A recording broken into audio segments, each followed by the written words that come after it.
الحمد للہ رب العالمین والصلاة والسلام علی سید الانبیاء والمرسلین اما بعد فاعوذ باللہ من الشیطان الرجیم بسم اللہ الرحمن الرحیم۔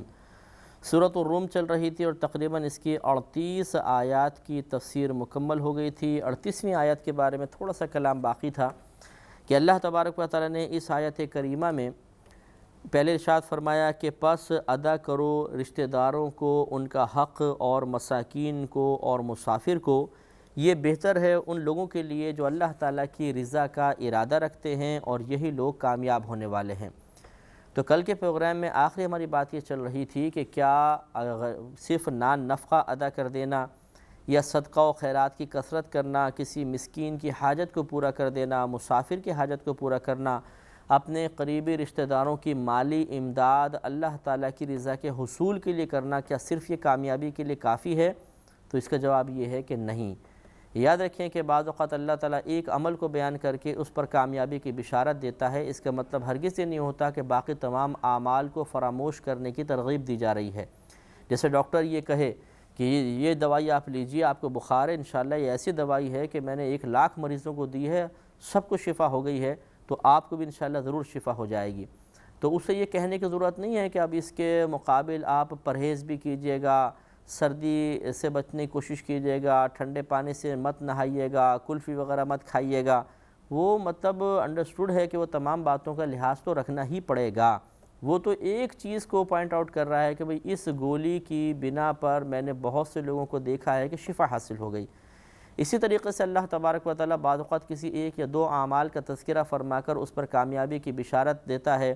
جنت کے انعامات کا تذکرہ فرما دیتا ہے، تو اس کا مطلب ہرگز یہ نہیں ہے کہ اللہ تعالیٰ فرما رہا ہے کہ باقی تمام نیک اعمال کو ترک کر دو اور بس یہ 2-3 عمل کرتے رہو، پھر جتنے مرضی گناہ بھی کرتے رہو تمہیں سب کچھ مل جائے گا۔ نہیں، بلکہ ان 2-3 انعامات کا 2-3 جو اعمال ہیں ان کے اوپر مرتب ہونے والے انعامات کا تذکرہ اس لیے کیا جاتا ہے کہ وہ ان اعمال کو اختیار کرنے کی انسان کو ترغیب حاصل ہو اور اس انعام کو حاصل کرنے کے لیے وہ ان نیک اعمال کو بھی اختیار کرے۔ اور یہ عام دعوت دیگر آیات میں ہوتی ہے کہ آدمی گناہ سے بھی بچے اور دوسرے نیک اعمال بھی اختیار کرے، لہٰذا دوسری تمام آیات کو فراموش کر کے ایک آیت کو اپنے پیش نظر رکھ کر عمل کرنا یہ قطعاً غیر مناسب ہے۔ لہٰذا اب اگر کوئی صرف گھر والوں کو نفقہ دے رہا ہے، ان کا حق پورا کر رہا ہے، غریبوں کی امداد کر رہا ہے، پھر وہ زکوٰۃ بھی نہ دے، اگر حج پہ فرض ہو گیا وہ بھی نہ کرے، نمازیں نہ پڑھے اور فراڈ کرے، ہر قسم کے گناہ کرے، تو یقینی سی بات ہے کہ وَأُولَٰئِکَ هُمُ الْمُفْلِحُونَ میں وہ کیسے داخل ہو سکتا ہے؟ وہ تو فلاح نہیں پائے گا، وہ تو کامیاب نہیں ہوگا۔ اس بات کو سمجھنا بہت ہی ضروری ہے۔ وَمَا آتَيْتُم مِّن رِّبٍّ لِّيَرْبُوَ فِي أَمْوَالِ النَّاسِ، اور جو تم دیتے ہو من ربن جو چیز تم زیادہ لینے کو دو، لیربوا فی اموال الناس کے دینے والے کے مال بڑھیں، فلا یربو عند اللہ تو وہ اللہ کے یہاں نہیں بڑھے گی۔ تو ذرا غور سے اس کو دیکھیے کہ اللہ نے فرمایا کہ جو چیز زیادہ لینے کی نیت سے دیتے ہو کہ دینے والے کے مال میں اضافہ ہو جائے تو وہ اللہ کے یہاں اضافہ نہیں پائے گی۔ وما آتیتم من زکوٰۃ، اور جو تم خیرات دیتے ہو تریدون وجہ اللہ، اس حال میں کہ ارادہ کرتے ہو اللہ تعالیٰ کی رضا کا، فاولئک هم المضعفون، تو انہی کے تو یہ وہ لوگ ہیں کہ ان کے لیے 2 گنا ثواب ہوتا ہے۔ کہنے کا مطلب یہ ہے، اس میں بتایا جا رہا ہے ریاکاری کے بارے میں گویا کہ بیان ہے، اخلاص کی کمی کا بیان کرتے ہوئے اللہ نے ارشاد فرمایا کہ اگر کوئی اس لیے کسی کو دیتا ہے کہ وہاں پہ اللہ کی رضا کے حصول کا ارادہ نہیں ہے، بلکہ میں اگر اس کو انعام دوں گا تو اس سے ڈبل مجھے ملے گا، زیادہ مل جائے گا، تو گویا کہ پھر یہ دنیاوی لالچ کے اندر یہ کام کر رہا ہے، وہ اللہ تعالیٰ کی رضا کے لیے کام نہیں کر رہا، تو اس کو پھر آخرت میں اللہ تعالیٰ کی طرف سے کوئی انعام نہیں ملے گا۔ ہاں، جو اللہ تعالیٰ کی رضا کے لیے زکوٰۃ و خیرات کرے گا تو اللہ نے ارشاد فرمایا کہ اس کو پھر ہم 2 گنا عطا فرمائیں گے، اس کو زیادہ ملے گا۔ لہٰذا اس سے ہمیں وہ درس حاصل کرنا چاہیے کہ بہت سے لوگ ایسے ہوتے ہیں، ہم نے دیکھا ہے کہ کھانا جیسے اگر محلے وغیرہ ہیں تو وہ کھانا بھیجتے ہیں تو صرف انہی کو بھیجیں گے کہ جس گھر سے امید ہے کہ ہمیں بھی ریٹرن میں ملے گا، ورنہ غریبوں کے ہاں نہیں بھیجیں گے، یا بھیجیں گے بھی تو جو ذرا نیچے درجے کا کھانا وہ سمجھتے ہیں وہ غریبوں کو دے دیں گے، لیکن اچھی قسم کا کھانا پائے بنے ہیں یا بریانی وغیرہ بنی ہے تو وہ ایسے ہی محلے کے گھر میں بھیجی جاتی ہے کہ جہاں سے پہلے آ گیا ہو اس کے بدلے کے طور پر، یا بدلے کی امید ہوتی ہے کہ ان کو بھیجیں گے تو وہ اچھا ہی کھانا ان کے ہاں پکتا ہے، ہمارے گھر بھی آ جائے گا۔ اسی طریقے سے شادی بیاہ کے اندر جو معاملات ہوتے ہیں، سالگرہ وغیرہ میں تحفے دیتے ہیں،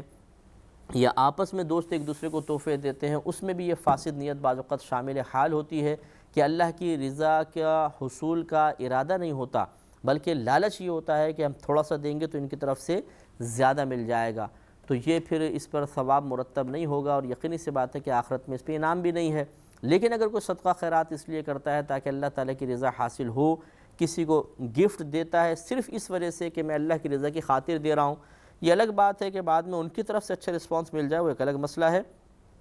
لیکن وہ اللہ کی رضا کے پیش نظر دیتا ہو تو دنیا میں بھی ہو سکتا ہے اس کو جواب میں مل جائے، لیکن انشاءاللہ آخرت میں اللہ تبارک و تعالیٰ کا وعدہ ہے کہ اسے کئی گنا انعام عطا کیا جائے گا۔ تو یہ ارشاد فرمایا کہ وَمَا آتَيْتُم مِّن رِّبًّا لِيَرْبُوَ فِي أَمْوَالِ النَّاسِ، کہ تم جو بھی چیز زیادہ لینے کی نیت سے دو کہ دینے والے کے مالوں میں اضافہ ہو جائے، فَلَا يَرْبُ عِندَ اللَّهِ، تو وہ اللہ کے یہاں کوئی نہیں بڑھے گا، یعنی اس پر کوئی انعام مرتب نہیں ہوگا۔ وَمَا آتَيْتُم مِّن زَكَاةٍ، اور جو تم کچھ خیرات دیتے ہو تُرِيدُونَ وَجْهَ اللَّهِ، اللہ تعالیٰ کی رضا کے حاصل کرنے کے ارادے کے ساتھ، فَأُولَٰئِكَ هُمُ الْمُضْعِفُونَ، تو انہی کے لیے پس یہی لوگ وہ مضعفون دو گنا کیے جائیں گے، یعنی ان کو ڈبل انعام دیا جائے گا۔ اللہ الذی خلقکم ثم رزقکم ثم یمیتکم ثم یحییکم، اللہ تبارک و تعالی وہی ذات ہے جس نے پیدا کیا تمہیں، پھر رزق عطا فرمایا تمہیں، پھر وہ تمہیں مارے گا، پھر وہ تمہیں زندہ کرے گا۔ حل من شرکائکم من یفعل من ذالکم من شیء، کیا نفی سوال ہے۔ اللہ نے ارشاد فرمایا کہ حل من شرکائکم من یفعل من ذالکم من شیء، کیا تمہارے شرکاء میں سے کوئی ہے جو ان میں سے کسی کام کو کر سکے۔ دیکھیے 4 کام بیان فرمائے، تخلیق اللہ نے پیدا فرمایا، رزق عطا فرمایا، وہ مارے گا، پھر وہ زندہ کرے گا۔ تو کوئی ایک شریک باری تعالی جس کو کوئی تصور کرتا ہے کہ یہ ہمارا خدا ہے، وہ کائنات میں لا کر بتائے کہ اس نے کسی چیز کو پیدا کیا ہو، اس نے کسی کو رزق دیا ہو، اس نے کسی کو مارا ہو اور مارنے کے بعد اس کو زندہ کیا ہو، اگر ہے تو وہ پیش کرے۔ انشاءاللہ قیامت تک کوئی بھی پیش نہیں کر سکتا ہے، تو سوچنا چاہیے ہم نسبت کرتے ہیں اللہ تعالیٰ کی طرف، ہمارا اللہ تبارک و تعالیٰ زندہ کر رہا ہے، اللہ تعالیٰ ہی روزی عطا فرماتا ہے، وہی مارتا ہے، اور بروز قیامت وہی اٹھائے گا۔ تو یقینی سی بات ہے کہ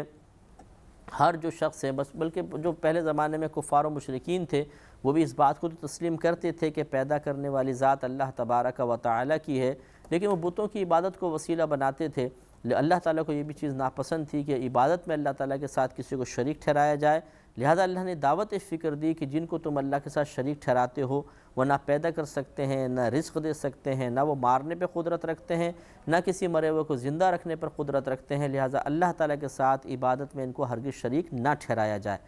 اور چیلنج دیا اللہ تعالیٰ نے کہ ان شرکاء میں سے کوئی بھی ان میں سے کسی چیز کو کر سکتا ہے، یقیناً نہیں کر سکتا، لہذا ارشاد فرمایا سبحانہ وتعالی عما یشرکون، کہ اسے پاکی ہے، یعنی اللہ تبارک و تعالیٰ کو پاکی ہے اور وہ بلند و بالا ہے ان سے کہ جن کو وہ شریک ٹھہراتے ہیں، جن کو اللہ کے ساتھ شریک ٹھہراتے ہیں ان سے اللہ تعالیٰ کی شان بہت بلند و بالا ہے، کوئی موازنہ ہو ہی نہیں سکتا۔ یہ چیزیں بے جان چیزیں جو خود اللہ کی بھی مخلوق ہیں بلکہ اس کی مخلوق کی بنائی ہوئی ہیں، یعنی کفار و مشرکین نے بتوں کو اپنے ہاتھ سے بنایا، تو وہ کیسے اللہ تعالیٰ کے برابر ہو سکتی ہیں۔ لہٰذا عقل کا استعمال کرنا چاہیے، اور وہ ذات جو پوری کائنات کو پیدا کر رہی ہے، رزق فراہم کر رہی ہے، ان میں تغیر و تبدل فرما رہی ہے، کسی کو فنا کر رہی ہے، کسی کو عدم سے وجود میں لا رہی ہے، کسی کو وجود سے عدم میں داخل کر رہی ہے، اسی ذات پر ایمان لانے کی کوشش کرنی چاہیے۔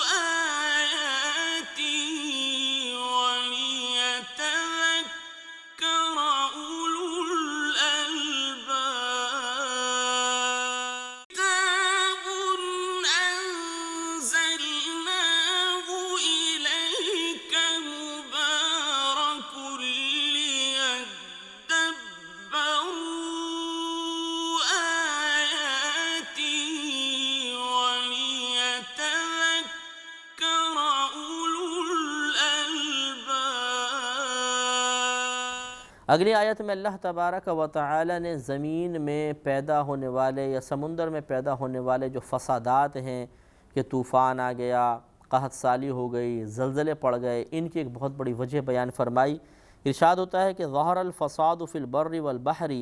ظاہر ہوتا ہے فساد، بگاڑ، برائی، خرابی زمین میں اور سمندر میں، خشکی میں اور تری میں، بما کسبت ایدی الناس، اس کے سبب سے جو لوگوں نے کمایا، جو لوگوں نے عمل کیا اس کے سبب سے ہوتا ہے۔ لِيُذِيقَهُمْ بَعْضَ الَّذِي عَمِلُوا لَعَلَّهُمْ يَرْجِعُونَ، تاکہ انہیں ان کے بعض برے کاموں کا مزہ چکھائے کہ کہیں وہ باز آ جائیں، یعنی شاید وہ اس سے باز آ جائیں۔ شاید ہمارے لیے ہوتا ہے، اس لیے اللہ کے لفظ شاید استعمال نہیں کرتے ہیں، تاکہ وہ باز آ جائیں۔ یعنی اللہ تبارک و تعالیٰ نے ارشاد فرمایا کہ جو زمین میں خشکی کے اندر فسادات نورونما ہوتے ہیں کہ بارش کا رک جانا، قحط سالی، لوگوں کا کثرت کے ساتھ مرنا، وباؤں کا آ جانا، طوفانوں کا آ جانا اور زلزلے کا آ جانا، اسی طرح سمندر کے اندر جو معاملات ہوتے ہیں، طوفان کا آنا، ہوا کا رک جانا اور بہت ساری جانوروں کا مر جانا، مچھلیوں وغیرہ کا مر جانا اور اس کی وجہ سے رزق میں تنگی پیدا ہو جانا، اللہ نے ارشاد فرمایا کہ سب لوگوں کے اپنے کرتوت کی بنا پر ہے۔ اور یہ اس لیے پھر اللہ تبارک و تعالیٰ اس طرح کی سختیاں فرما دیتا ہے تاکہ ان لوگوں کا احساس ہو کہ ہم نے غلط کام کیے ہیں۔ لہٰذا اب بھی آپ یہ دیکھیے کہ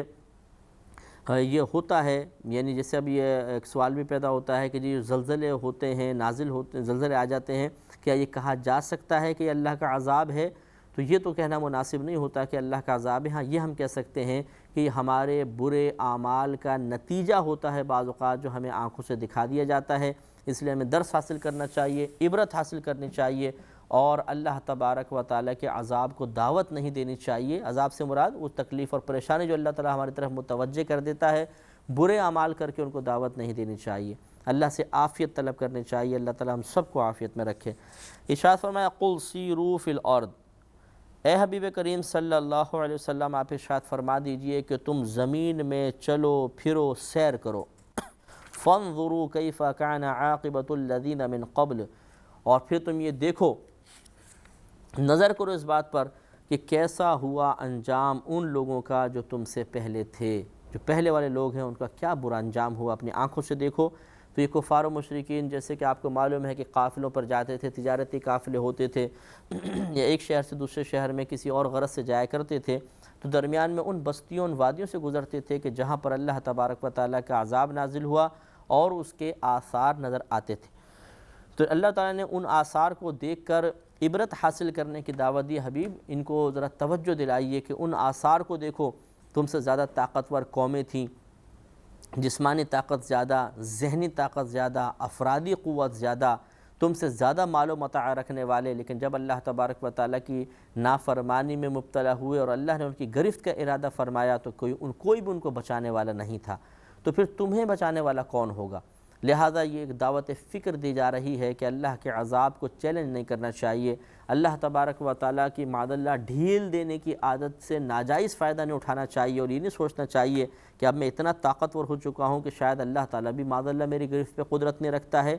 یہ انتہائی غلط قدم ہے، اگر اس پر کوئی انسان ثابت قدم رہے گا تو برے انجام کا شکار ہوگا۔ کانا اکثرہم مشرکین، ان میں سے اکثر لوگ مشرکین تھے، یعنی جن پر عذاب نازل ہوا، جن کے آثار آج عبرت کے لیے موجود ہیں، ان میں سے اکثر لوگ اللہ تعالیٰ کے ساتھ شریک ٹھہرانے والے تھے۔ فَأَقِمْ وَجْهَكَ لِلدِّينِ الْقَيِّمِ، تو تم اپنا چہرہ اس کے سیدھے دین کے لیے جھکا دو، قائم کر لو، یعنی اس کی عبادات وغیرہ اختیار کرنے کے سلسلے میں استقامت پذیر ہو جاؤ۔ من قبل ان یأتی یوم، اس سے پہلے کہ وہ دن آ جائے، لا مرد لہ من اللہ، کہ جسے اللہ تبارک تعالیٰ کی طرف سے ٹلنا نہیں ہے،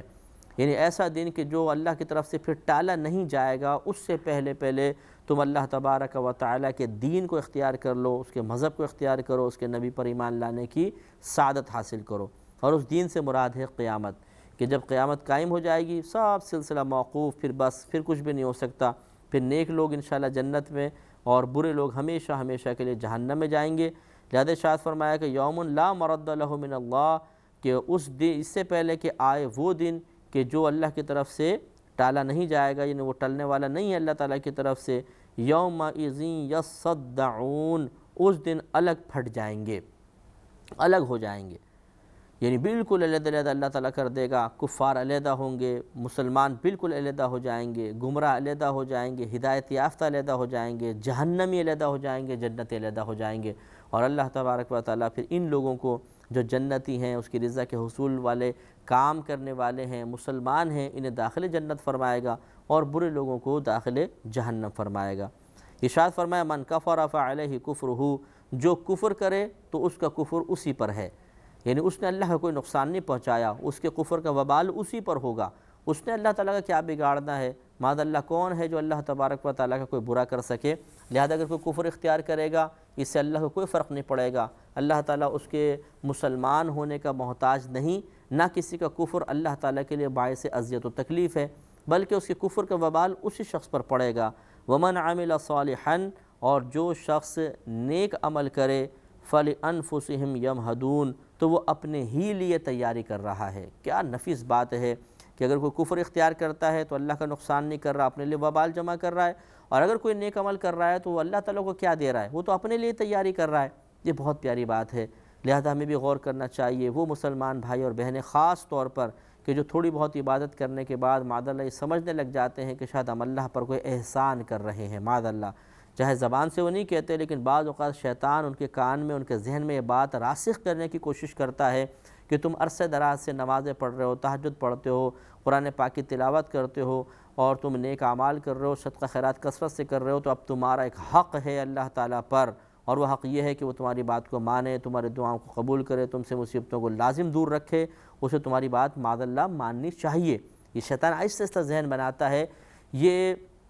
ہم زبان سے نہیں کہہ رہے ہوتے، یہ چیزیں وسوسے کے طور پر آ رہی ہوتی ہیں، ہم ان کو اتنی اہمیت نہیں دیتے، لیکن یہ وسوسے آہستہ آہستہ ہمارے ذہن اور قلب میں اپنی جگہ بنا رہے ہوتے ہیں، اور جگہ بنانے میں کامیاب ہو جاتے ہیں، جس کا نتیجہ یہ نکلتا ہے کہ اگر ہماری نیکیوں کی کثرت کے باوجود اللہ کی طرف سے کوئی پریشانی آتی ہے، کوئی آزمائش ہماری طرف متوجہ ہوتی ہے، تو انسان کی زبان سے بعض اوقات نکلتا ہے کہ یار اتنی عبادات کر لیں اور اللہ تعالیٰ ہم پر ہی مصیبت نازل فرما رہا ہے۔ اس کا مطلب ہے کہ ہم نے سمجھا کہ ہمارے نیک اعمال معاذ اللہ شاید اللہ کے اوپر کوئی احسان کر رہے ہیں، یا اللہ تعالیٰ ان اعمال کی وجہ سے ہم سے مروب اور متاثر ہونا چاہیے۔ معاذ اللہ ایسا نہیں ہے۔ اللہ تعالیٰ سے دعا ہے کہ ہم سب کو سمجھنے کی توفیق عطا فرمائے۔ وآخر دعوانا ان الحمد للہ رب العالمین۔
الحمد للہ رب العالمین والصلاة والسلام علی سید الانبیاء والمرسلین، اما بعد فاعوذ باللہ من الشیطان الرجیم، بسم اللہ الرحمن الرحیم۔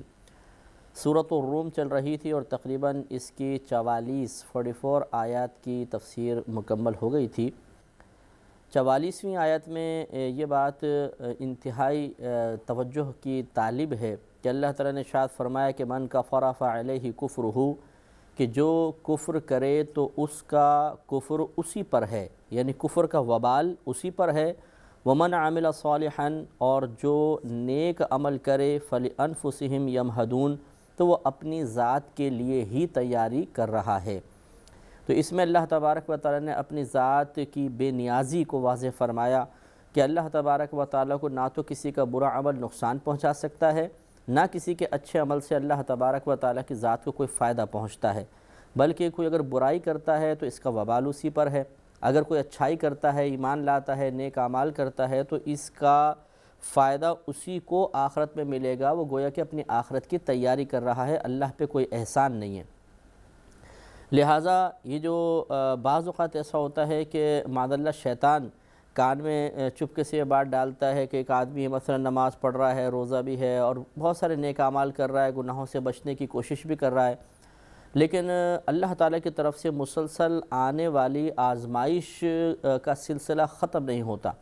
تو اس وقت شیطانوں سے بہکاتا ہے کہ دیکھو اتنا کچھ تم نے کیا، کیا فائدہ ہوا، اب تم برائی کر کے دکھاؤ۔ تو اس وقت معاذ اللہ بعض اوقات ایسا ہوتا ہے کہ انسان ایک بغاوت کے سے جذبات دل میں نمودار کر لیتا ہے اور کہتا ہے اب تو میں ہر برا کام کروں گا۔ تو اس کو سوچنا چاہیے اگر اچھا کام کر رہے تھے تو اللہ تعالیٰ کو کوئی فائدہ نہیں تھا، اور اگر خدا نہ خواستہ اب آپ برائی کی طرف مائل ہوں گے تو ایسا نہیں ہے کہ معاذ اللہ ثم معاذ اللہ کہ اللہ تعالیٰ گھبرا کر کہ ارے میرا بندہ تو میری اطاعت سے ہٹ رہا ہے، تو وہ فوراً آپ کی مدد کی طرف بڑھ جائے گا اور آپ کے اوپر انعامات کی بارشیں کر دے گا، اسے کوئی فرق نہیں پڑے گا۔ یہ ہمارا ہی فائدہ، یہ ہمارا ہی نقصان تھا، نیک عمل کر رہے تھے ہمارا فائدہ تھا، اور برے عمل کریں گے اپنا نقصان ہے۔ بس یہ سمجھنا ہوگا کہ نیک اعمال کا بدلہ ہماری مرضی کے موافق مل جائے یہ ضروری نہیں ہے۔ نیک عمل ہم کر رہے ہیں آخرت کے تیاری کے لیے، دنیا میں اچھے بدلے پانے کے لیے نہیں۔ تو اس لیے جو یہ بات سمجھ گیا تو پھر وہ نیک اعمال کے بدلے میں یا نیک اعمال کے باوجود آنے والی آزمائشوں پر دامن صبر و تحمل کو نہیں چھوڑے گا۔ وہ سمجھ جائے گا ٹھیک ہے نیک عمل کا بدلہ یہ کوئی تھا کہ مجھے دنیا کے اندر سارے انعامات مل جاتے، نیک اعمال کا بدلہ تو آخرت میں ملے گا، اور یہ میں نیک عمل کر کے کوئی اللہ کی ذات پر احسان نہیں کر رہا ہوں، اور نیک اعمال ترک کر کے کوئی اللہ کا ذاتی نقصان نہیں کروں گا کہ معاذ اللہ وہ بلیک میل جیسے ہم کرتے ہیں بعض اوقات اپنے گھر والوں کو، اس طرح وہ بلیک میل ہو جائے گا۔ تو ایسا کچھ بھی نہیں ہے، یہ بالکل ایک بچکانہ سی سوچ ہوگی کہ جس کو ہم بنیاد بنا کر کوئی عملی قدم اٹھائیں گے۔ آپ خود سوچئے کہ اللہ تبارک و تعالیٰ کے اتنے فرشتے ہیں کہ جن کی تعداد کا اندازہ ہم نہیں کر سکتے۔ حضرت کعب الاحبار رضی اللہ تعالیٰ عنہ سے منقول ہے، اور علماء نے اس حدیث کے بارے میں، کعب الاحبار کے اس قول کے بارے میں فرمایا کہ آپ نے عالم کشف میں دیکھا۔ مشکات میں حدیث موجود ہے، آپ کہتے ہیں کہ نبی کریم صلی اللہ علیہ وسلم کے مزار اقدس پر صبح 70,000 فرشتے حاضر ہوتے ہیں اور شام کو 70,000 حاضر ہوتے ہیں، اور جو ایک دفعہ آ جاتے ہیں پھر ان کی دوبارہ باری نہیں آتی۔ اسی طرح نبی کریم صلی اللہ علیہ وسلم بیت المعمور جب تشریف لے گئے، یہ 7ویں آسمان پر بالکل کعبۃ اللہ کے مقابل ایک کعبہ ہے جو فرشتوں کا کعبہ کہلاتا ہے، بیت المعمور اس کا نام ہے۔ اس میں بھی 70,000 فرشتے روزانہ داخل ہوتے ہیں اور اللہ کی عبادت کرنے کے بعد باہر نکلتے ہیں، اور نبی کریم صلی اللہ علیہ وسلم نے فرمایا کہ جو ایک مرتبہ اس میں داخل ہو کے نکل جائیں ان کا دوبارہ نمبر ابھی تک نہیں آیا۔ اتنے کثیر فرشتے، اور یہ سب کے سب عبادت کر رہے ہیں، گناہوں سے بالکل پاک و صاف اور معصوم ہیں، کوئی سجدے میں ہے، کوئی قیام میں ہے، کوئی رکوع کی حالت میں ہے، ان کے لیے کھانے پینے کی کوئی حاجت نہیں، توالد و تناسل ان کا نہیں ہوتا، کسب معاش کی فکر ان کو نہیں ہے، سوتے یہ نہیں ہیں، موت ان کو نہیں آتی ہے، یہ قیامت کے دن اللہ تعالیٰ ان کو موت دے گا، ورنہ قیامت تک یہ زندہ ہیں۔ تو جو رات دن اللہ تعالیٰ کی اطاعت میں اتنی کثیر مخلوق مشغول ہو، تو خود بتائیے کہ آپ کے اور میرے نماز روزے سے اللہ کو کیا فائدہ ہوگا؟ بالفرض اگر ہوتا بھی، بالفرض محال ہم یہ کہتے ہیں کہ اگر کوئی فائدہ پہنچ بھی سکتا تو کتنا فائدہ پہنچتا جب اس طرح اتنے کروڑوں اربوں خربوں فرشتے اس کی عبادت کر رہے ہیں رات دن، اور مکمل گناہ سے بچ کر کر رہے ہیں، بالکل معصوم مخلوق ہے، تو ہم تو ہزارہ گناہوں سمیت کر رہے ہیں، ہمارے نیک اعمال میں ہزاروں نیتیں فاسدہ شامل ہوتی ہیں، تو ہمارے نیک عمل کی وقت ہوگی ہی کیا؟ تو پھر ان مٹھی بھر نیک اعمال جو ناقص طریقے سے ادا کیے گئے ان پر گھمنڈ کرنا، یا ان کی وجہ سے معاذ اللہ تبارک و تعالیٰ کی ذات پاک سے بدگمان ہونا، یہ قطعاً غیر مناسب ہے۔ تو اللہ تعالیٰ نے ارشاد فرمایا کہ جو شخص نیک عمل کرے تو وہ اپنی ذات کے لیے ہی تیاری کر رہا ہے۔ آگے ارشاد فرماتا ہے کہ لِيَجْزِيَ الَّذِينَ آمَنُوا، تاکہ جزا دے اللہ تعالیٰ ان کو جو آمنوا ایمان لائے، وَعَمِلُوا الصَّالِحَاتِ مِن فَضْلِهِ، اور انہوں نے اللہ تعالیٰ کے فضل سے اچھے کام کیے۔ تو دیکھیے اللہ کے فضل سے اچھے کام کیے۔ اچھے کام کرنے میں بھی ہمارا کمال نہیں ہے۔ ہم کوئی نیک عمل کرنے کے بعد سوچتے ہیں کہ دیکھو ہم نے کتنا بڑا کمال کیا، ہم 5 وقت نماز کافی عرصے سے پڑھ رہے ہیں، ہم تہجد بھی پڑھ رہے ہیں، ہم نے اتنے قرآن ختم کر لیے۔ حقیقتاً یہ ہمارا کمال نہیں ہے، تو اللہ تبارک و تعالیٰ کی کرم نوازی ہے کہ اس نے اس کمال کے اظہار کے لیے ہمارا انتخاب فرمایا اور ہمیں اس کی توفیق عطا فرمائی۔ تو کمال تو ہے ہمارا نہیں، یہ اللہ تبارک و تعالیٰ کا کمال ہے۔ لہٰذا ایسی چیزوں کے اوپر گھمنڈ کرنا، ایسی چیزوں کو بنیاد بنا کر معاذ اللہ یہ سمجھنا کہ اب اللہ تعالیٰ پہ لازم ہو گیا ہے کہ وہ فلاں چیز ہمیں دے اور فلاں آفات کو ہم سے دور رکھے، یہ قطعاً غیر مناسب چیز ہے، اس سے ہمیں بچنا چاہیے۔ آگے ارشاد فرمایا کہ اِنَّهُ لَا يُحِبُّ الْكَافِرِينَ، بے شک اللہ تبارک و تعالیٰ کافروں کو محبوب نہیں رکھتا، دوست نہیں بناتا۔ تو محب کے کئی معنی ہوتے ہیں، محبت کرنے والا، دوستی رکھنے والا۔ تو معلوم یہ ہوا کہ اللہ تبارک و تعالیٰ کافرین کو محبوب نہیں رکھتا، تو ہمیں بھی اس سنت الہیہ پر عمل کرنا ہوگا، کیونکہ محبوب وہی ہوتا ہے، عاشق وہی ہوتا ہے جو اپنے محبوب کی پسند کو فوقیت دے۔ اگر ہم اللہ تبارک و تعالیٰ سے عشق و محبت کا دعویٰ رکھتے ہیں کہ ہم عاشق الہی ہیں، ہم محبوب الہی ہیں یا محب الہی ہیں، تو پھر ہمیں اللہ تبارک و تعالیٰ کی مرضی کے موافق زندگی گزارنی چاہیے اور اس کی پسند کو اپنی پسند پر فوقیت دینی چاہیے۔ تو جب وہ کفار کو ناپسند کر رہا ہے ان کے کفر کی بنا پر، تو ہم ان کی بعض عادات کی بنا پر انہیں کیسے محبوب رکھ سکتے ہیں؟ ہمیں بھی یقینی سی بات ہے کہ انہیں محبوب نہیں رکھنا ہے۔ تو محبت کا تعلق ہوتا ہے قلب سے۔ اس نازک مسئلے کو ذرا سمجھیے گا کہ محبت کا تعلق ہوتا ہے قلب سے، کیونکہ محبت کی تعریف ہی یہ ہے کہ کسی کی طرف دل کے مائل ہونے کا نام محبت ہے، اور جب اس محبت میں شدت آ جائے، اس میلان میں شدت آ جائے تو اس کا نام عشق رکھا جاتا ہے۔ تو یہ قلبی کیفیت ہوئی۔ تو اسی لیے فقہاء نے ارشاد فرمایا کہ کفار کے ساتھ قلبی محبت رکھنا یہ منع ہے، ہاں ظاہری برتاؤ منع نہیں ہے۔ جیسے کہ مثال کے طور پر کوئی اسکول میں آپ پڑھ رہے ہیں، وہاں پہ کچھ کافر دوست بھی ہیں، یعنی پڑھنے والے ہیں، کلاس فیلوز ہیں، یا آپ کسی آفس فیکٹری وغیرہ میں کام کرتے ہیں، وہاں پہ کچھ کافر لوگ ہیں، اور ان سے آپ ایک انسانیت کے ناطے اچھا برتاؤ ظاہراً رکھتے ہیں، دل سے محبت نہیں ہے، اور اگر ان کو کوئی مدد کی ضرورت ہے تو مدد بھی کر دیتے ہیں، اور یا پھر کسی کے کافر کے فتنے سے بچنے کے لیے آپ ایک ظاہری رویہ اختیار کرتے ہیں محبت کے اظہار کا سا، تو اس میں کوئی حرج نہیں ہے۔ اصل تو دیکھیں محبت نہیں ہونی چاہیے، اور محبت قلبی معاملہ ہے کہ دل سے میلان اس جانب نہ ہو، یہی منع کیا گیا ہے۔ باقی ظاہری برتاؤ اس میں شرعاً کوئی ممانعت نہیں ہوتی ہے۔ آگے ارشاد فرمایا کہ وَمِنْ آیَاتِهِ، اور اللہ تبارک و تعالیٰ کی نشانیوں میں سے ہے أَن يُرْسِلَ الرِّيَاحَ، کہ وہ ہوائیں بھیجتا ہے، مبشراتٍ، ایسی ہوائیں جو خوشخبری سنانے والی ہیں۔ یعنی بعض اوقات ایسا ہوتا ہے قحط سالی ہوتی ہے، اور خصوصاً جو زمینوں والے ہوتے ہیں، زراعت کرنے والے کسان وغیرہ ہوتے ہیں، یہ جانتے ہیں کہ ہوا کی یعنی نوعیت دیکھ کر، ہوا کی قسم دیکھ کر بتا دیتے ہیں کہ اس کے بعد اب بارش ہوگی۔ تو اس قسم کی ہوائیں جو بارش کا مژدہ لے کر آ رہی ہوتی ہیں، ان کے بارے میں اللہ تعالیٰ بیان فرما رہا ہے کہ اس اللہ تعالیٰ کی نشانیوں میں سے ہے کہ وہ ایسی ہوائیں بھیجتا ہے جو خوشخبری سنانے والی ہیں، خوشخبری ساتھ لے کر آنے والی ہیں، جس کو دیکھ کر وہ لوگ کہ جنہیں بارش کی تمنا ہے انتہائی خوش ہو جاتے ہیں، خوشی کا اظہار کرتے ہیں۔ وَلِيُذِيقَكُم مِّن رَحْمَتِهِ، اور اس لیے کہ تمہیں اپنی رحمت کا ذائقہ دے، اپنی رحمت تمہیں چکھائے، تمہیں اپنی رحمت تم تک پہنچائے۔ اور یہ بارش مراد ہے کہ اللہ تبارک و تعالیٰ ہوائیں بھیجتا ہے،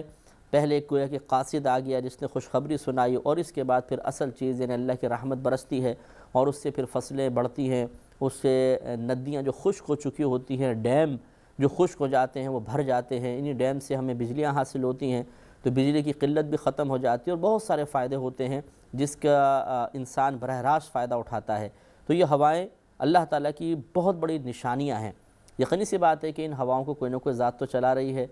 یہ ہوائیں کسی اور سمت پہ جا سکتی تھیں، آپ ہی کے علاقے کی طرف کس نے بھیجی؟ یقینی سی بات ہے کسی ذات نے بھیجی ہیں، تو یہ اللہ کی نشانیوں میں سے ہیں۔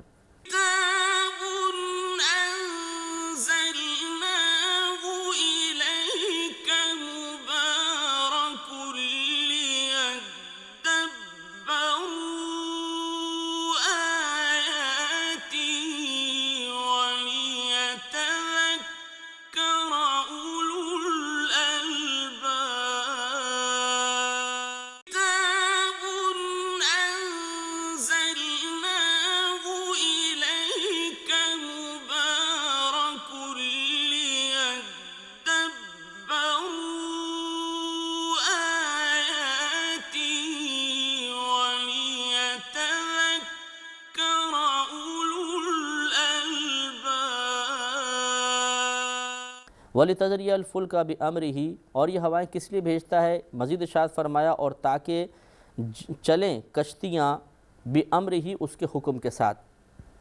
یعنی ان ہواؤں کی وجہ سے کشتیاں بھی چلتی ہیں کہ اللہ تعالیٰ ہوا بھیجتا ہے۔ آپ نے دیکھا ہوگا کبھی اگر سمندر میں کشتیاں چلتے ہوئے جس میں موٹر وغیرہ نہ ہو، جو چپوؤں سے چلائی جاتی ہے، تو بعض اوقات تو وہ چپو چلاتے رہتے ہیں جب ہوا ساقط ہوتی ہے، لیکن اگر جس طرف جانا ہے اس کے مخالف سمت سے ہوا آ رہی ہو جو آپ کو دھکیل رہی ہو اس طرف جس طرح آپ نے جانا ہے، تو پھر چپو رکھ دیے جاتے ہیں اور وہ پردہ سے ڈال دیے جاتے ہیں، جن کو سائبان وغیرہ بھی کہا جاتا ہے، اور اس سے پھر وہ کشتی تیزی کے ساتھ سفر کرتی ہے اور انسان بڑے آرام سے بیٹھا رہتا ہے، بس انہیں کشتی تھوڑی سی کنٹرول کرنی ہے، اس کا رخ صحیح کرنا ہے، باقی کشتی خود بخود چل جاتی ہے۔ تو یہ بھی اللہ تبارک و تعالیٰ کا کرم ہے کہ یہ ہوائیں اس لحاظ سے بھی خوشخبری کا باعث بنتی ہیں کہ جو کشتی سمندر میں چلا رہے ہیں ان کے لیے مشقت کا سامان کم ہوتا ہے، انہیں آرام مل جاتا ہے۔ وَلِتَبْتَغُوا مِنْ فَضْلِهِ، اور اس لیے کہ تم اس کے فضل کو تلاش کرو،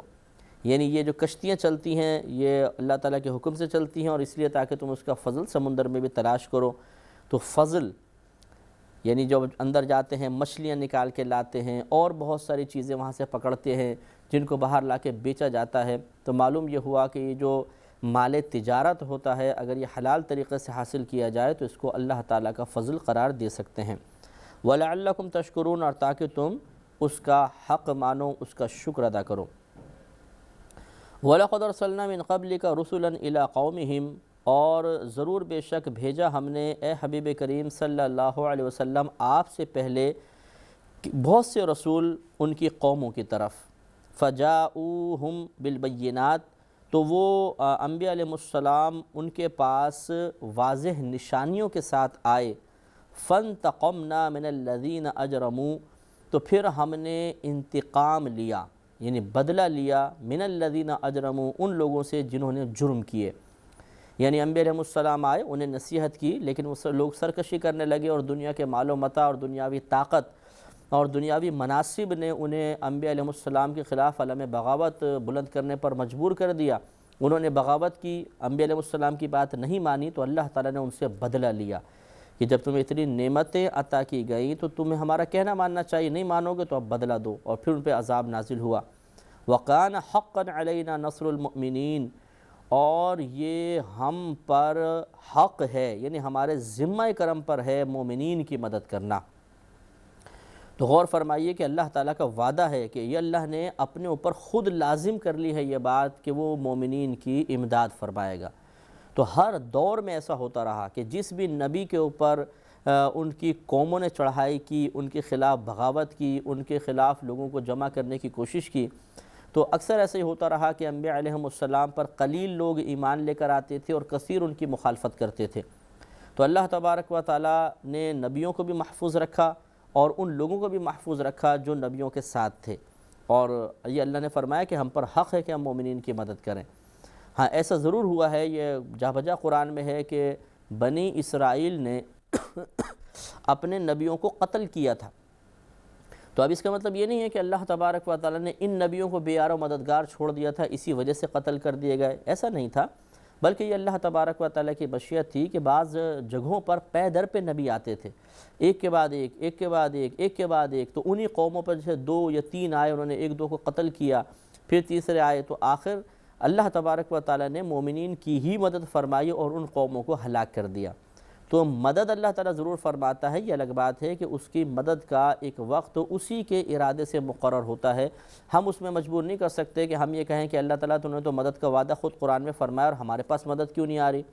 اللہ نے یہ وعدہ تو نہیں فرمایا کہ جس وقت تم چاہو گے تو میں مدد کروں گا، بلکہ اللہ کا یہ وعدہ ضرور ہے کہ وہ مومنین کو کبھی بے یار و مددگار نہیں چھوڑتا اور حکمت کے ساتھ ان کی ضرور امداد فرماتا ہے۔ تو ہمیں اس پہ یقین رکھنا چاہیے کہ اللہ تعالیٰ ہماری بھی ہر موقع پر امداد فرمائے گا۔ آگے ارشاد فرمایا کہ اللہ الذی، اللہ تعالیٰ وہ ہے جس نے یرسل الریاح، چلایا ہواؤں کو یا جو بھیجتا ہے ہواؤں کو، فتصیر سحاباً،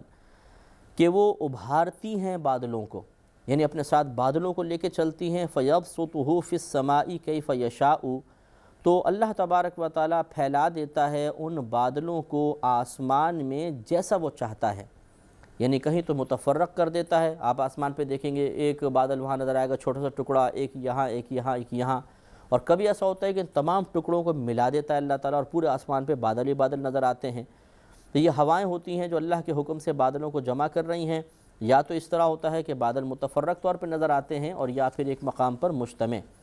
وَيَجْعَلُهُ كِسَفًا، اور اللہ تعالیٰ انہیں پارا پارا کر دیتا ہے، یعنی بادلوں کو، فَطَرَ الْوَدْقَ، پھر دیکھے گا تو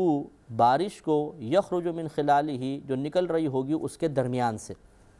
یہ کتنا کمال ہے اللہ تبارک و تعالیٰ کا۔ بارہا پہلے بھی اس پر ہمارا کلام ہوا کہ یہ بادل، اگر آپ کبھی پلین میں آپ نے سفر کیا ہو تو آپ نے خود ملاحظہ فرمایا ہوگا کہ جہاز انہی بادلوں کے درمیان سے بعض اوقات گزر رہا ہوتا ہے، اور یہ بادل بالکل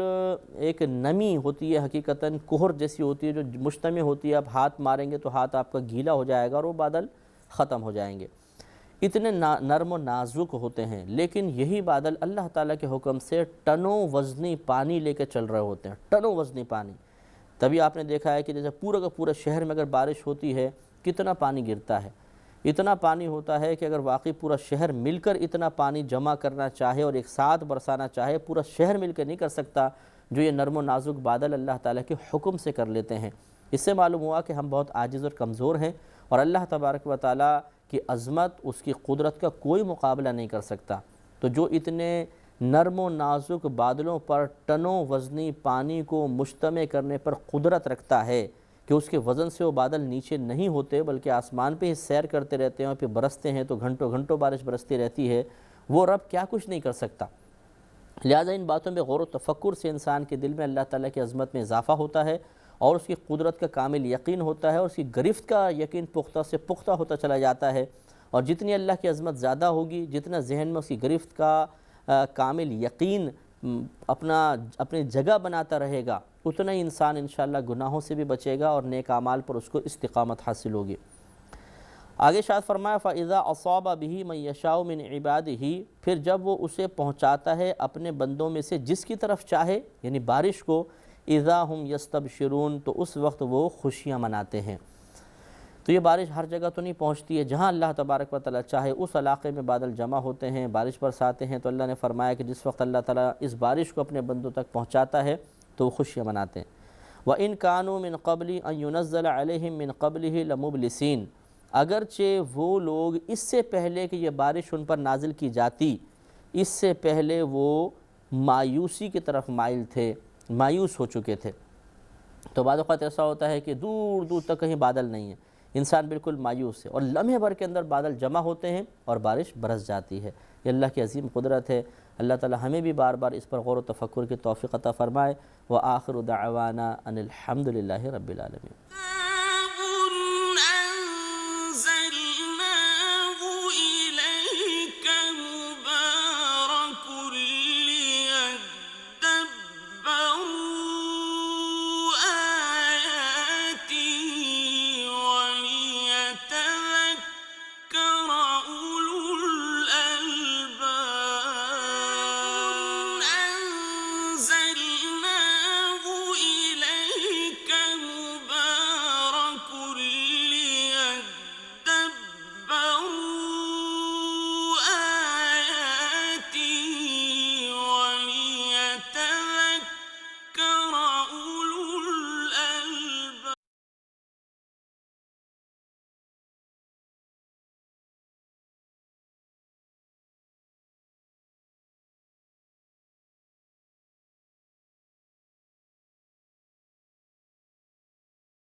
الحمد للہ رب العالمین والصلاة والسلام علی سید الانبیاء والمرسلین اما بعد فاعوذ باللہ من الشیطان الرجیم بسم اللہ الرحمن الرحیم۔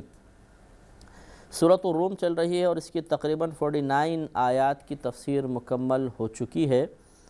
آخری آیت میں اللہ تبارک و تعالی نے اپنی ایک عظیم قدرت کا بیان فرمایا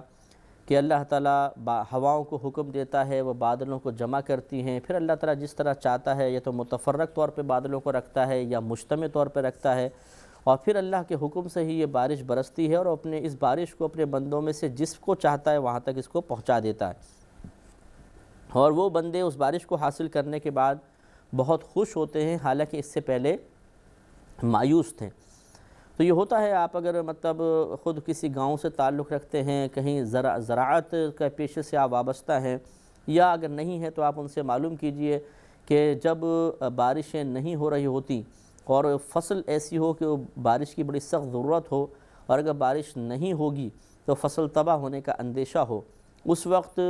بعض اوقات مایوسی اپنے انتہا تک پہنچ جاتی ہے کہ جب فصلیں تباہی کے قریب ہوتی ہیں اور بارش کا کوئی بھی قطرہ نہیں برس رہا ہوتا، لیکن پھر اچانک برسنا شروع ہو جاتا ہے، یا اچانک ہی بادل جمع ہوئے اور گرج چمک شروع ہوئی اور بارش برسنا شروع ہو گئی، اس وقت ان کی خوشی کا عالم کیا ہوتا ہے، یہ تو آپ انہی سے جا کے پوچھیں گے تو زیادہ بہتر انداز سے معلوم ہوگا۔ آگے ارشاد فرمایا کہ فانظر الی آثار رحمت اللہ، تو اللہ تعالیٰ کی رحمت کے اثر دیکھو، آثار دیکھو کہ اللہ کی رحمت کے آثار کیسے ہیں۔ کیف یحیی الارض بعد موتہا، وہ کیسے زندہ کرتا ہے زمین کو اس کے مر جانے کے بعد۔ تو ذرا غور و تفکر کی نظر ڈالو چاروں طرف کہ اللہ تعالیٰ کیسے زمین کے ختم ہو جانے کے بعد اس کو زندہ کرتا ہے، تو یہ اللہ کی رحمت کا اثر ہے کہ اگر اللہ تعالیٰ رحمت نازل نہ فرمانا چاہتا تو کبھی بھی یہ زمین دوبارہ زندہ نہیں ہوتی۔ ان ذالک لمحیی الموتیٰ، بے شک وہ مردوں کو زندہ کرے گا۔ جب وہ زمین کو زندہ کرنے پہ قدرت رکھتا ہے تو وہ مردوں کو بھی زندہ کر سکتا ہے۔ وَهُوَ عَلَى كُلِّ شَيْءٍ قَدِيرٌ، اور وہ ہر چاہت پر قادر ہے، وہ سب کچھ کر سکتا ہے۔ وَلَئِنْ أَرْسَلْنَا رِيحًا،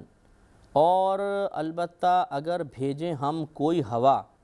فَرَأَوْهُ مُصْفَرًّا،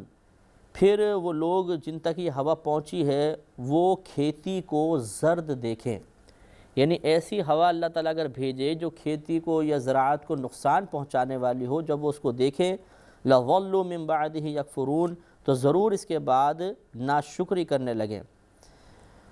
تو یہ دیکھیں، غور فرمائیں کہ اللہ تعالیٰ نے دو چیزوں کا ذکر فرمایا۔ ایک تو یہ کہ جب اللہ تعالیٰ کسی کے مایوس ہونے کے بعد بارش نازل فرماتا ہے تو بڑے خوش ہوتے ہیں کہ اللہ کی رحمت آ گئی، اور اگر اللہ تبارک و تعالیٰ ایسی ہوائیں بھیج دے کہ جن سے فصل کا نقصان ہوتا ہے تو اس کے بعد وہ ناشکری کرنے لگتے ہیں۔ کیا مطلب کہ جو پہلے اللہ نے انعام فرمایا اس کو بھی بھول جاتے ہیں۔ تو یہ ہوتا ہے بعض اوقات کہ جب انسان کو مسلسل نعمتیں مل رہی ہیں، کاروبار ترقی پر ہے، دکان اچھی چل رہی ہے، نوکری اچھی لگی ہوئی ہے، بچوں کے رشتے اچھے مقام پر ہو گئے، کوئی فکر نہیں، کوئی ٹینشن نہیں، تو بہت خوش ہیں۔ اور اگر اللہ کی حکمت سے کوئی آزمائش آنا شروع ہو گئی، کاروبار ٹھپ ہو گیا، نوکری چھوٹ گئی، کوئی بچی کو طلاق ہو گئی، کوئی مسئلہ ہو گیا، تو اس وقت جو اللہ نے پہلے نعمتیں دی ہوتی ہیں ان سب کو بھی بھول جاتے ہیں، اور اس طرح جملے ہمارے زبان سے نکلنا شروع ہو جاتے ہیں کہ اللہ نے ہمیں دیا ہی کیا ہے، اس نے ہمارے ساتھ کون سا اچھا سلوک کیا ہے، معاذ اللہ معاذ اللہ ثم معاذ اللہ، یہ بہت ہی بری بات ہے۔ اور نبی کریم صلی اللہ علیہ وسلم نے ارشاد فرمایا کہ اللہ تعالیٰ کا بڑا شکر کرنے والا وہ ہے جو لوگوں کا زیادہ شکر ادا کرنے والا ہے، یعنی جو اللہ کے احسان کو وہی مانے گا کہ حقیقتاً جو بندوں کے احسان کو بھی مانتا ہوگا، کیونکہ بندے وسیلہ اور ذریعہ ہیں، اللہ تعالیٰ ان کو عطا فرماتا ہے، ان کے ذریعے بہت سے احسانات ہم تک پہنچتے ہیں، تو جو ذریعہ اور سبب کا احسان مان رہا ہے تو وہ خالق حقیقت کا تو بدرجہ اولیٰ مانے گا۔ لہٰذا یہ بات میں نے اس لیے عرض کی ہے کہ جس طریقے سے بعض اوقات اللہ تبارک و تعالیٰ کے معاملے میں اس قسم کا آدمی رویہ اختیار کرتا ہے کہ وقتی پریشانی کی بنا پر سابقہ نعمتوں کو بھی بھلا دیا جاتا ہے، اسی طرح انسان بعض اوقات اپنے انسانوں میں سے محسنین کے بارے میں بھی ایسا ہی کرتا ہے۔ مثلا ماں باپ ہیں، بچپن سے لے کر جوانی تک ہر طرح پڑھائی کا خرچہ، کھانے پینے کا، دوا دارو، علاج، یہ سب ہوتا رہتا ہے، لیکن جب بچے بڑے ہو جاتے ہیں بعض اوقات پھر وہ کہتے ہیں، اب خود بعض اوقات نکما پن ہوتا ہے، تعلیم میں نہیں چل سکے، ہمیں کاروبار کے لیے پیسہ دو۔ جب اگر والدین منع کر دیں تو وہ تمام سابقہ احسانات فراموش کر دیتے ہیں، تم نے ہمارے ساتھ کیا ہی کیا ہے۔ اسی طریقے سے دوست ہوتا ہے، ایک دوست دوسرے کی بڑی مدد کر رہا ہے، اس کو ترقی دلوا رہا ہے، بہت اس پہ احسانات کر رہا ہے، ٹھیک ہے بھائی، بڑے خوش ہیں، لیکن پھر اس دوست کی طرف سے اگر کوئی اذیت و تکلیف پہنچتی ہے تو اس کے سارے احسانات بھلا دیے جاتے ہیں اور اس کے خلاف ایک منفی رویہ اختیار کر لیا جاتا ہے۔ تو جس طریقے سے یہ منفی رویہ اللہ تبارک و تعالیٰ کے لیے ناپسندیدہ ہے، اسی طرح یاد رکھیے کہ لوگوں کے لیے بھی ناپسندیدہ ہے، اور یہ مطلب خواتین میں خاص طور پہ بیماری ہوتی ہے۔ خود نبی کریم صلی اللہ علیہ وسلم نے ارشاد فرمایا کہ شوہر زوجہ پر کتنا بھی احسان کر لے، لیکن کبھی ایسا ہوتا ہے کہ اگر اس کی طرف سے کوئی ناپسندیدہ بات زوجہ تک پہنچتی ہے تو اس کی زبان سے جملہ نکلتا ہے کہ تم نے میرے لیے کیا ہی کیا ہے۔ تو دیکھیں نبی کریم نے 1500 سال پہلے عورتوں کے بارے میں بیان فرمایا، اس ٹائم بھی ایسی کچھ ہوں گی خواتین جو اس قسم کے جملے بتقاضائے نفسانیت یا مطلب عورت ہونے کے ناطے بعض اوقات اس طرح جملے نکل جاتے ہیں عورتوں کے، وہ بیان فرمایا۔ اور آج کل بھی ایسا ہی ہوتا ہے کہ کتنا بھی شوہر احسان کر لے لیکن جواب میں بعض اوقات ایسا ہی زوجہ کہتی ہوئی نظر آتی ہیں کہ تم نے میرے ساتھ کیا کیا ہے، تم نے میرے ساتھ کون سا اچھا سلوک کیا ہے، تم نے مجھے کیا کیا لا کر دیا ہے، چاہے وہ کچھ بھی کرتا رہے بیچارہ۔ تو اس لیے یہ غور و تفکر کرنا ہوگا کہ یہ عادات درست نہیں ہیں، اللہ تعالیٰ کو ناپسند ہیں، اور یہاں پہ جو اللہ نے بیان فرمایا یہ ناپسندیدگی کے ساتھ ہی ذکر فرمایا، اور کفار کی ایک عادت مذمومہ کا بیان مقصود ہے، اور مومن کی یہ شان نہیں کہ وہ کفار کی غلط صفات کو اپنے اندر قائم رہنے دے، غلط عادات کو اپنے ساتھ وابستہ رہنے دے۔ اسے کوشش کرنی چاہیے کہ ان غلط عادات کو، غلط افعال و اعمال کو، غلط صفات کو اپنے آپ سے دور رکھے۔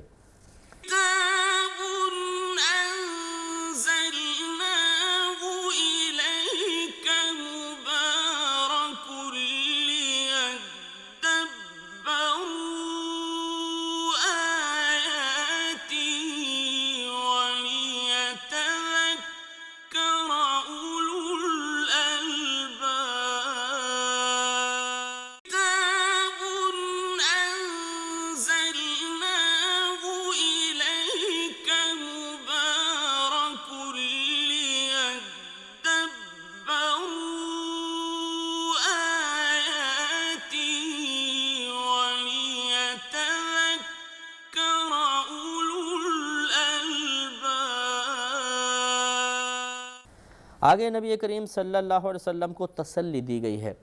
ہوتا یہ تھا کہ نبی کریم ان کفار کو تبلیغ فرماتے تو جواب میں ان کا رد عمل انتہائی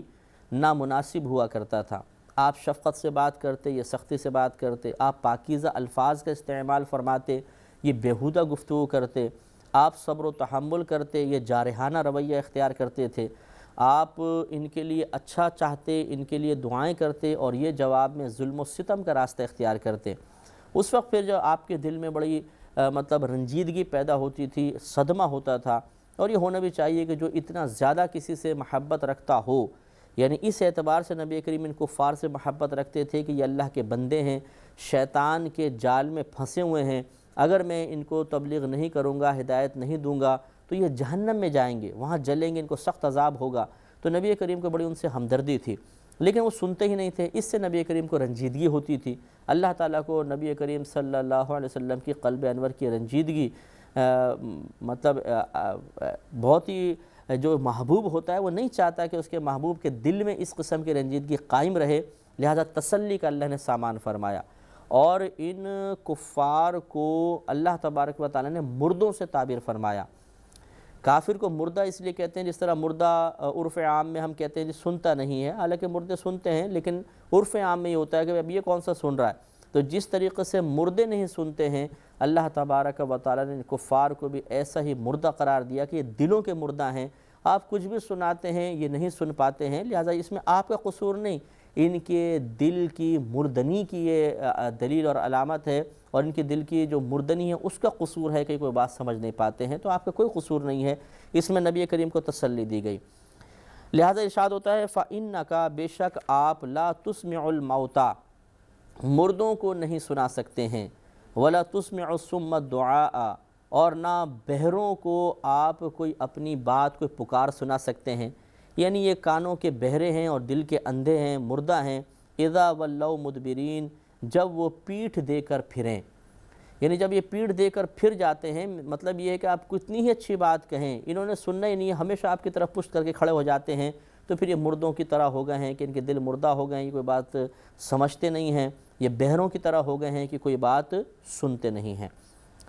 بعض حضرات نے یہ غلطی کی کہ صرف اس کے ابتدائی حصے کو لے کر یہ ثابت کرنے کی کوشش کی کہ مردے سنتے نہیں ہیں، یعنی عام جو قبر کے اندر مردے ہوتے ہیں سنتے نہیں ہیں، اور یہاں مردوں کا تذکرہ ہے۔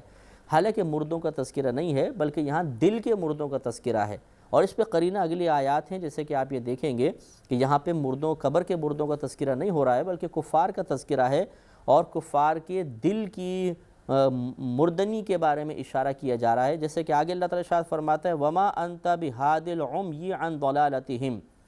اور آپ اندھوں کو ان کی گمراہی سے ہدایت دینے والے نہیں ہیں۔ یعنی ایسا نہیں ہے کہ آپ کو آپ کو ذمہ دار ٹھہرا دیا گیا ہو کہ آپ ہی ہدایت دیں گے، ہدایت آپ کے ذمہ کرم پر ہے، اور پھر یہ ہدایت حاصل نہ کر سکیں تو آپ کے دل میں خوف پیدا ہو کہ مجھے تو ہدایت کا ذمہ دار بنایا گیا تھا اور یہ میری ہدایت قبول نہیں کر رہے ہیں۔ تو ایسا کچھ بھی نہیں ہے، ہدایت اللہ تعالیٰ کی طرف سے ہوتی ہے، آپ اس کا ایک عظیم وسیلہ ہیں۔ نبیوں کا کام ہوتا ہے اراءۃ الطریق، راستے کو دکھا دینا، اور پھر اس راستے پہ جب لوگ چلتے ہیں تو منزل مقصود تک پہنچانا اللہ تبارک و تعالیٰ کا کام ہے۔ تو اس آیت سے آپ دیکھ لیجئے کہ آپ اندھوں کو ہدایت نہیں دے سکتے ان کی گمراہی سے۔ تو اب یہاں اندھے سے مراد کہ حقیقی اندھا ہے نہیں، بلکہ دل کا اندھا ہے۔ اسی طرح اوپر دل کا مردہ، اور اسی طرح وہ کانوں کے حقیقتاً بہرے نہیں تھے، بلکہ حق سننے سے ان کے کان محروم تھے، اس وجہ سے ان کو بہرا کہا گیا۔ اس پہ ایک اور قرینہ اگلی آیت دیکھیے کہ ان تسمعوا الا من یؤمن بآیاتنا فہم مسلمون، کہ آپ تو فقط انہی لوگوں کو سنا سکتے ہیں جو ہماری آیات پر ایمان لاتے ہیں، پس وہ مسلمان ہیں، گردن جھکانے والے ہیں، ان کو آپ سنا سکتے ہیں۔ اب آپ بتائیے کہ اگر بالفرض پیچھے مردوں کا ذکر ہوتا جو قبر میں ہے، تو پھر مردوں کا اور مومنین کا آپس میں کیا تقابل ہے؟ قرآن کا اسلوب ہے کہ مقابلے میں چیز بیان فرماتا ہے، ایمان کفر، نیکی بدی، جنت دوزخ، دنیا آخرت۔ تو اسی طریقے سے اوپر اگر صرف وہ قبر کے مردے ہوتے تو اس کے مقابل میں پھر مومنین کا تذکرہ نہ ہوتا۔ اس سے معلوم ہوا کہ یہاں مومنین کا تذکرہ ہے تو اس سے پہلے کفار کا تذکرہ ہے، تو لہٰذا اوپر مردوں کا ذکر ہی نہیں ہے۔ میں معذرت کے ساتھ عرض کرتا ہوں کہ بعض لوگوں نے اس میں تحریف کر دی اور اللہ تبارک و تعالیٰ کے مقصود کو بدل کر ان آیات کو عام قبر کے مردوں کے لیے استعمال کیا، اور کہا کہ دیکھیں یہ مردے کچھ نہیں سنتے، لہٰذا قبر پہ جا کر کسی ولی کی قبر پہ جا کے کچھ کہنا یا عام مومنین مومنات کی قبر پہ جا کے کچھ کہنا بالکل بیکار ہے۔ یہ نبی کریم صلی اللہ علیہ وسلم کے مزار پر جا کے سلام وغیرہ کرنا بالکل بیکار ہے، کیونکہ مردے تو سنتے ہی نہیں ہیں۔ حالانکہ خود آپ یہ دیکھیے کہ نبی کریم صلی اللہ علیہ وسلم کی قبرستان جانے کی یہ دعا منقول ہے، جس کے پہلے الفاظ یہ ہیں السلام علیکم یا اہل القبور، اے قبر والو تم پر سلام ہوں۔ اگر یہ مردے سنتے ہی نہیں تو نبی کریم صلی اللہ علیہ وسلم جیسے صاحب حکمت کا ان کو سلام کرنا معاذ اللہ بالکل خلاف حکمت اور عام الفاظ میں ایک بے وقوفی ہوتا۔ کیونکہ اگر والد صاحب سو رہے ہوں بالفرض آپ کے، اور آپ جا کے ابا جان السلام علیکم، تو یقینی سی بات ہے سننے والے کہیں گے بیٹا پاگل تو نہیں ہو گیا، جب ابا جان ابھی سو رہے ہیں سن ہی نہیں رہے تو سلام کیوں کر رہا ہو؟ تو معاذ اللہ ہم یہ کیسے کہہ سکتے ہیں کہ نبی کریم صلی اللہ علیہ وسلم اس بات کو جاننے کے باوجود کہ مردے سنتے نہیں ہیں اور پھر انہیں سلام کریں؟ لہٰذا یہ بالکل غلط استدلال جس نے بھی کیا بالکل غلط کیا، اور جس نے اس استدلال کو کرنے کے بعد اس کو بطور دلیل لوگوں میں عام کرنے کی کوشش کی، اس نے بہت بڑی گمراہی کو عام کیا۔ اور جتنے لوگوں نے ان باتوں کو سننے کے بعد انبیاء علیہ السلام، صحابہ کرام، اولیاء کرام سے اپنے سلسلہ عقیدت کو منقطع کیا، ان سب کا وبال اس شخص کی گردن پر ہے جس نے اس قدم کو اٹھایا اور اس نے اپنی کم علمی کی وجہ سے لوگوں کو فتنے میں مبتلا کیا۔ تو یہ آپ ضرور اچھی طرح ذہن میں رکھیے، بلکہ دوسروں کو بھی آپ اسی تفسیر کی روشنی میں بتائیے۔ اور یہ میں اپنے پاس سے نہیں کر رہا ہوں، یہ تو پورا آیت خود اللہ تبارک و تعالیٰ ان معانی کو متعین فرما رہا ہے، مفسرین نے یہی معنی متعین کیے ہیں۔ لہٰذا اس قسم کی کوششیں قوم میں انتشار برپا کرتی ہیں، افتراق کا سبب بنتی ہیں، ان کوششوں سے ہمیں اجتناب کرنا چاہیے۔ لہٰذا اللہ تعالیٰ نے ارشاد فرمایا کہ ان تسمعوا،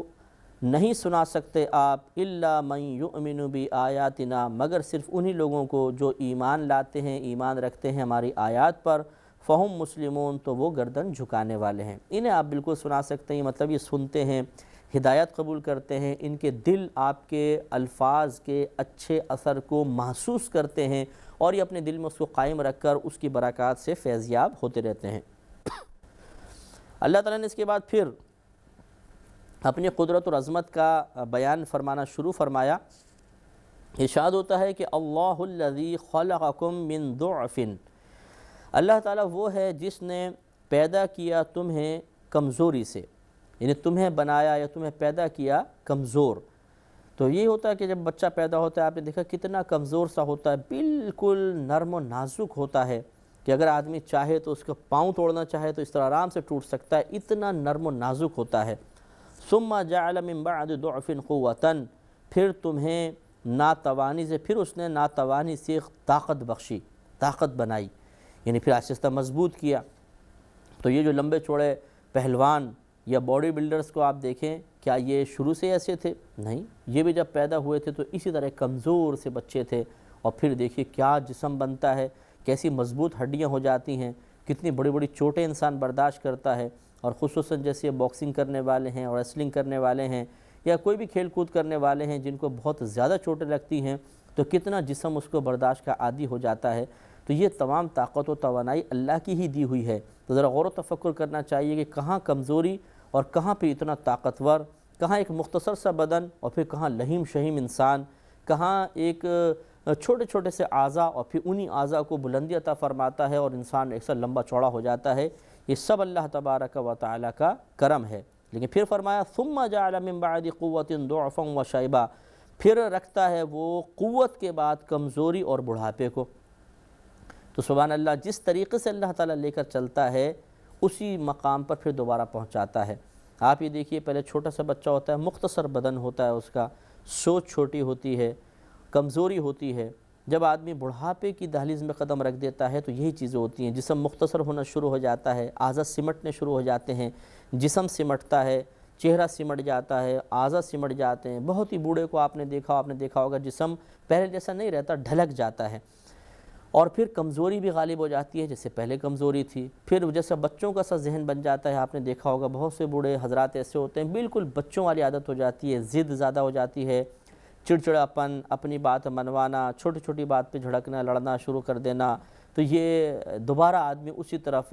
مائل ہو جاتا ہے۔ تو یہ سب کون کر رہا ہے؟ یہ اللہ تبارک و تعالیٰ کرتا ہے۔ اسی نے ہمیں یہ اپنی عظمت کی نشانیاں دکھائی ہیں، اپنی قدرت کی نشانیاں دنیا میں پیدا کی کہ دیکھو پہلے کمزور، پھر طاقتور، پھر کمزور۔ یہ کون کر رہا ہے؟ اللہ تعالیٰ کر رہا ہے۔ کیوں ایسا نہیں ہوتا کہ جوانی ہمیشہ سلامت رہے؟ کیوں ایسا نہیں ہوتا کہ ایک بچے کو آپ بچے رکھ کر بتائیے، اسے نہ بڑھنے دیجیے، ہمیشہ بچہ رہے؟ یہ نہیں ہو سکتا، کیونکہ یہ تمام جو معاملات ہیں یہ اللہ تبارک و تعالیٰ کے ہیں۔ ہاں، اگر کوئی اس میں قانون قدرت میں یا قدرتی نظام میں مداخلت بیجا کا مرتکب ہو کہ ایسے آپریشنز کر لیے جائیں، ایسی چیزیں ایجاد کر لی جائیں جس سے نشو و نما کو روک دیا جائے، تو بگاڑ پیدا ہوگا۔ کبھی آپ اس حسن کو باقی نہیں رکھ سکتے ہیں جو ایک قدرتی حسن ہے۔ وہ بچے کی شکل بگڑ جائے گی، اس کا جسم بگڑ جائے گا، اعضاء بگڑ جائیں گے، کیونکہ آپ اس وقت ایک قدرتی نظام کو روک رہے ہیں۔ اور جب کوئی انسان قدرتی نظام کے اندر مداخلت کرتا ہے تو ضرور بگاڑ پیدا ہوتا ہے، پھر آپ اچھائی کی طرف مائل نہیں ہو سکتے، بگاڑ کی طرف مائل ہوں گے۔ یخلق من یشاء، بناتا ہے وہ جسا چاہتا ہے، وہو العلیم القدیر، اور وہ علم اور قدرت والا ہے۔ اللہ تعالیٰ ہمیں ان باتوں کو سمجھنے کی توفیق عطا فرمائے۔ وآخر دعوانا ان الحمد للہ رب العالمین۔